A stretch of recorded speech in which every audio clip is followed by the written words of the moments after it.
6.433, gravedad específica, que es 0.82. Longitud total, tenemos en el enunciado también, 3.975 es la longitud total, área del pistón, la constante y el peso de las varillas, 6.479.25. El peso del fluido sería 3.758.15. El siguiente ejercicio de forma similar, ¿no? Tenemos el fluido que se ejerce, dice, sobre la barra pulida de un pozo activo de producción, Poza Rica, que tiene un fluido de densidad relativa o gravedad específica de 0.835. El pozo tiene una bomba de 1,1 pulgadas y la varilla tiene un peso de 7.132.88 libras y una longitud de 4.376 pies. Tenemos los datos: longitud total, peso de las varillas, diámetro del pistón, área del pistón, gravedad específica. Solo nos quedaría reemplazar el área del pistón. Recordemos que la calculamos en base al área de una circunferencia. Y el peso del fluido sería 2037.48. Lo voy a pasar para que no demoremos demasiado en esta parte.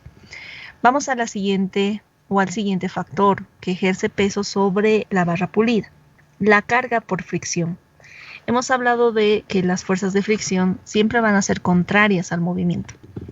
La carga por fricción o fuerzas de fricción en las unidades de bombeo mecánico que ya están en operación se puede estimar en cartas dinamométricas. Esta fuerza de fricción se puede estimar también en cartas dinamométricas. En la mayoría de los casos, esta fuerza de fricción es muy pequeña en comparación con las otras fuerzas que se van a ejercer. Aquí podemos considerar, por ejemplo, que estas cargas de fricción, a comparación del peso de las varillas o las fuerzas que ejercen las varillas, es muy pequeña. Estas cargas por fricción, a comparación del peso del fluido, es muy pequeña. Por lo tanto, en la mayoría de los casos, las fuerzas de fricción se consideran despreciables porque son muy pequeñas en comparación con las otras fuerzas que experimenta el sistema de bombeo mecánico. De todas formas, como habíamos dicho, al oponerse al movimiento, en la carrera ascendente es positiva esta carga y en la carrera descendente negativa.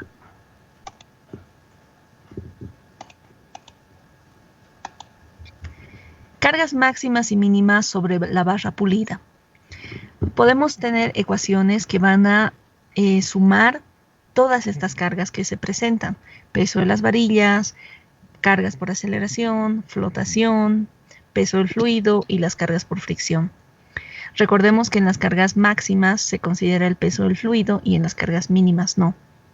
Las cargas máximas sobre la barra pulida en inglés tienen el término PPRL, Peak Polished Road Load, y las cargas mínimas tienen el término MPRL, Minimum Polished Road Load, ¿no? Cargas máximas en la barra pulida, Polished Road, barra pulida, y en el otro caso, Minimum Polished Road Load. Las cargas máximas van a ser la suma del peso de las varillas más el peso del fluido, más las cargas dinámicas, más las fuerzas de fricción. Las cargas máximas toman en cuenta peso de las varillas, peso del fluido, cargas dinámicas y las fuerzas de fricción. Recordemos que las fuerzas de fricción pueden ser despreciadas. Y en el otro caso, las cargas mínimas están considerando peso de las varillas menos las cargas dinámicas menos estas cargas a que hacían referencia. ¿Recuerdan esta fórmula que nos ayudaba a calcular?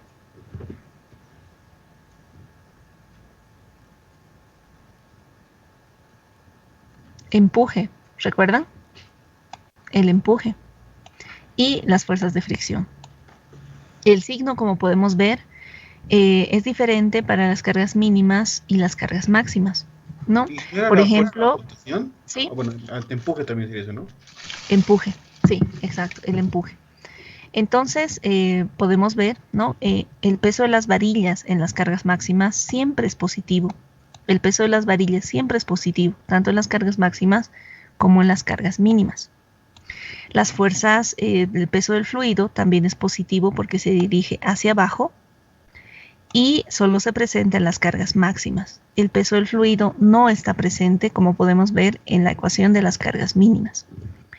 Las cargas dinámicas son positivas en la carrera ascendente. Las cargas dinámicas son positivas en la carrera ascendente y son negativas en la carrera descendente. Las fuerzas de fricción siempre se oponen al movimiento, habíamos dicho. En la carrera ascendente van a ser positivas y en la carrera descendente negativas.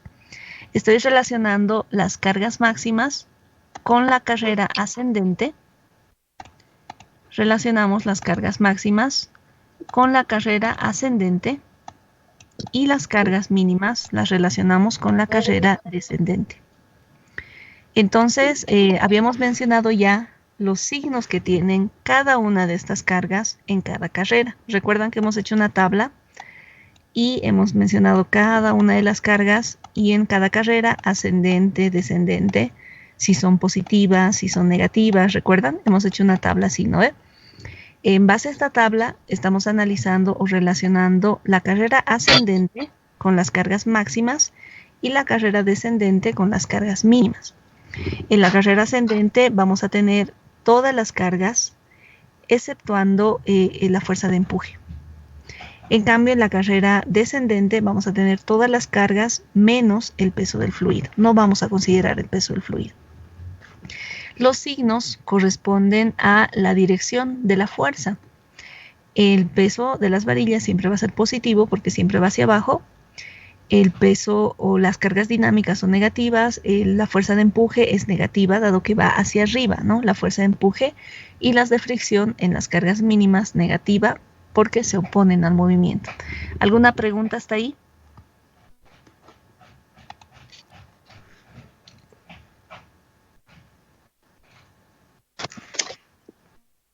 Estamos sumando todas las cargas que tenemos acá en la lista, todas estas cargas las estamos sumando y considerando cuáles se presentan en la carrera ascendente, que formarían parte de las cargas máximas, y cuáles se presentan en la carrera descendente, que formarían parte de las cargas mínimas. Entonces tendríamos en las cargas máximas peso de las varillas, peso del fluido, cargas dinámicas y las de fricción con su respectivo signo. Y en la carrera descendente, peso de las varillas, cargas dinámicas, el mecanismo de empuje o la fuerza de empuje y las fuerzas de fricción con sus respectivos signos. Como habíamos dicho, las fuerzas de fricción pueden ser despreciadas dado que son pequeñas en comparación con las otras fuerzas, por lo que las ecuaciones quedarían de esta forma. Las cargas máximas serían peso de las varillas más el peso del fluido más las cargas dinámicas, y las cargas mínimas serían peso de las varillas menos cargas dinámicas menos la fuerza de empuje. ¿Alguna pregunta hasta ahí? Estas serían las ecuaciones que se presentan para las cargas máximas y mínimas sobre la barra pulida en unidades convencionales, en una unidad de bombeo convencional. Ahora existen variaciones de esa ecuación. Por ejemplo, tenemos, esta es la unidad convencional que habíamos mencionado, peso de las varillas, peso del fluido, cargas dinámicas para las máximas y para las mínimas. Esta es para la unidad convencional. En este caso, para las cargas mínimas se está factorizando el peso de las varillas y entre paréntesis quedaría 1 menos alfa menos 0.127 gravedad específica, cargas mínimas. 1 menos alfa menos 0.127 gravedad específica. Y para las cargas máximas una ecuación similar.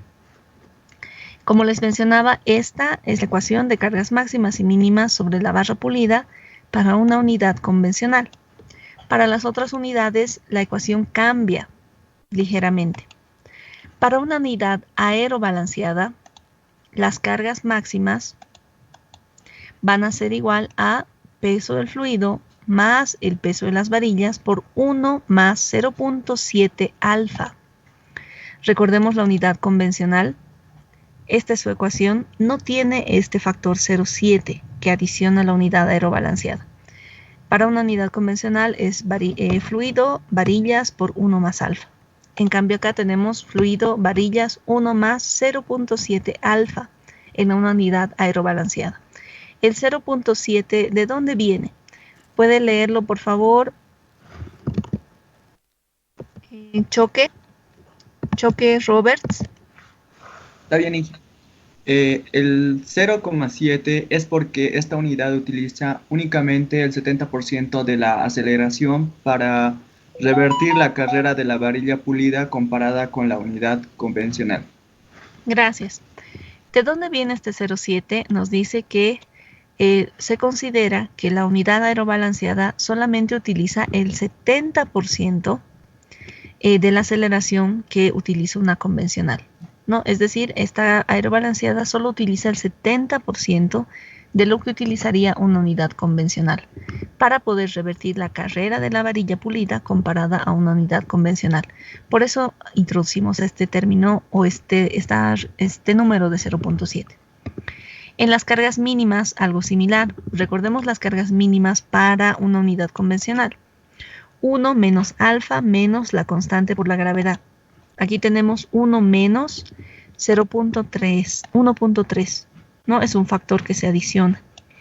El 1.3 es o se toma en cuenta porque se considera que la unidad aerobalanceada es 30% más lenta que la unidad convencional. Es por eso que se toma en cuenta este factor 1.3, porque la aerobalanceada es 30% más lenta que la unidad convencional. Vamos por otra unidad. De forma similar, tendríamos la ecuación para una unidad Mark II, ¿no? En este caso, ¿qué significará el 0,6? ¿Qué significará el 1.4? Puede participar cualquier persona. ¿Qué significará el 0,6? ¿Qué significará el 1.4?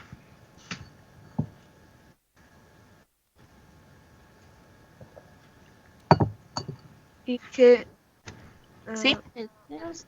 el 0,6 significa que solo utiliza el 60% de la aceleración para revertir la carrera de la varilla pulida en ¿Sí? comparación a la unidad convencional. Exacto. Y el 1,4 porque utiliza el 40% más en la aerobalanceada, o diré la unidad Mark II, a diferencia de una unidad convencional. En este caso, solamente utiliza el 60% de la aceleración para revertir la carrera en comparación de una convencional. Y las cargas mínimas, que es 40% más lenta, la unidad Mark II a comparación con la unidad convencional. ¿Alguna pregunta hasta ahí? Bien. Les voy a dejar con el siguiente ejemplo. Pueden copiar el enunciado. Calcular las cargas máximas y mínimas que se ejercen sobre la barra pulida a un pozo que tiene un fluido de densidad relativa 0,7 nos da el peso de la sarta de varillas, el peso del fluido y el factor de aceleración. Vamos a resolver este ejercicio en la siguiente clase. Les voy a dejar ahora con Moodle. Déjenme un momento habilitar Moodle. Mientras tanto, ¿hay alguna consulta?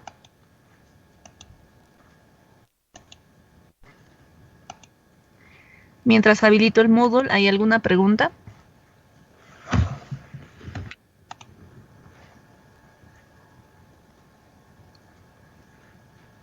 Inge, ¿por qué la comparación se hace con respecto a la unidad convencional, tanto para la aerobalanceada como para el Mark II?